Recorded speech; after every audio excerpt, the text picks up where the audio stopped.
प्रशांत जी देखिए, अब तो बिहार की जब पॉलिटिकल कबड्डी की हम बात करते हैं तो बिहार की राजनीति में जाति का बड़ा महत्व है। और आपकी जो जाति है, यदि हम कई सारे व्यूअर्स से जानना भी चाहते हैं, आप बक्सर से आते हैं। मैं बक्सर से नहीं आता हूँ, मैं सासाराम। हाँ, सासाराम से आते हैं। बक्सर में आपके पिताजी रहे और आपकी जाति ब्राह्मण, ठीक है। तो इस जाति का बिहार में वजूद या कहें राजनीतिक संभावनाएं, और 2022 में जब हम आज इंटरव्यू कर रहे हैं तो बिहार की राजनीति भी जो गडमड हो रही है वो जातिगत जनगणना के मुद्दे पर बिल्कुल तनातनी की स्थिति है।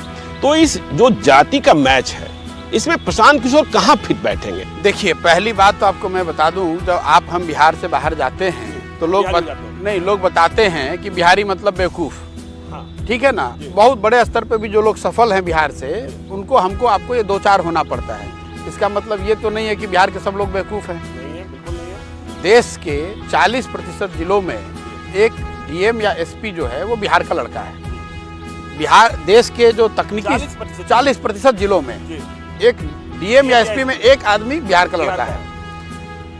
जो तकनीकी संस्थाएं हैं देश में, तो आईआईटी हो या नीचे प्राइवेट स्कूल कॉलेजेस हो, हमारा पॉपुलेशन है 10 से 11% देश का, लेकिन देश के तकनीकी संस्थाओं में करीब 20 से 25% पढ़ाने वाले और पढ़ने वाले दोनों बिहार के हैं। लेकिन परसेप्शन क्या है कि बिहार का आदमी मतलब अनपढ़, बिहार का आदमी मतलब बेवकूफ। तो ये जो जाति वाली बात है, ये भी परसेप्शन बहुत बड़े हैं। मैंने परसेप्शन का मामला है।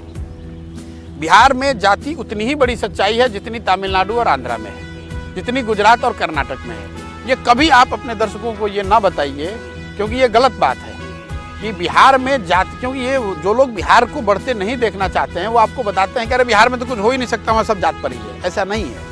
मैं उसको एग्जाम्पल देकर आपको डिटेल में समझाना चाहता हूँ। मैंने हर जगह चुनाव कराए, हर जगह जाति की इतनी ही महत्ता है जितनी बिहार में है।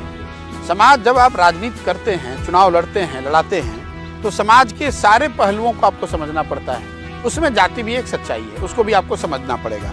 जाति को समझना और जाति की राजनीति करना दोनों दो बात है। आपको समझ होनी चाहिए। आप उसकी राजनीति करें ना करें, ये आपका व्यक्तिगत मामला है।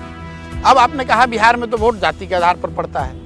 मैं आपके दर्शकों को 3 एग्जाम्पल देना चाहता हूँ और आपकी मदद भी लगेगी उसमें।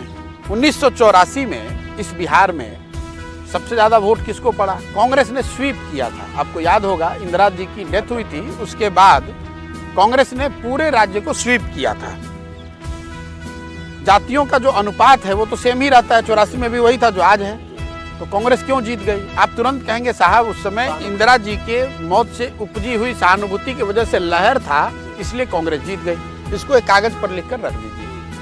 1989 में उसी बिहार में बीपी सिंह के नेतृत्व की पार्टी जनता दल जीत कर आई, उसने स्वीप किया। तो मैं आपसे फिर पूछूंगा, भाई जाति तो उस समय भी थी, क्या हुआ? तो आप बोलेंगे अरे नहीं प्रशांत जी, उस समय बोफोर्स को लेकर एक बहुत बड़ा माहौल बन गया था। एंटी करप्शन के नैरेटिव पर चुनाव लड़ा गया था, लहर थी बीपी सिंह की, इसलिए जीत गए। फिर मैं तेजी से आगे बढ़ता हूँ, 2014 पे आता हूँ। 2014 में मतलब नीतीश जी, लालू जी सबके रहते हुए यहाँ पर भाजपा लोकसभा में जीत कर आई। आंधी मोदी जी की आंधी थी। तो मैं आपसे पूछूंगा उसमें क्या हुआ? तो आप बताएंगे वो मोदी जी की लहर थी। ये 3 एग्जाम्पल मैं क्यों दे रहा हूँ? एक घटना है इंदिरा जी की मौत और उससे उपजी सहानुभूति। दूसरा नैरेटिव है एंटी करप्शन का, जिसको लीड कर रहे थे बीपी सिंह जी। और तीसरा एक व्यक्ति है नरेंद्र मोदी। ये क्या आपको बताता है कि अगर कोई व्यक्ति, कोई नैरेटिव या कोई घटना अगर ऐसा हो जो that catches the imagination of people, जो लोगों के दिल में बैठ जाए, तो समाज में वो ताकत है कि वो जातियों से ऊपर उठकर वोट करता है। और ये मेरा फ्यूचर प्रेडिक्शन नहीं है, मैं आपको पीछे के बता रहा हूँ।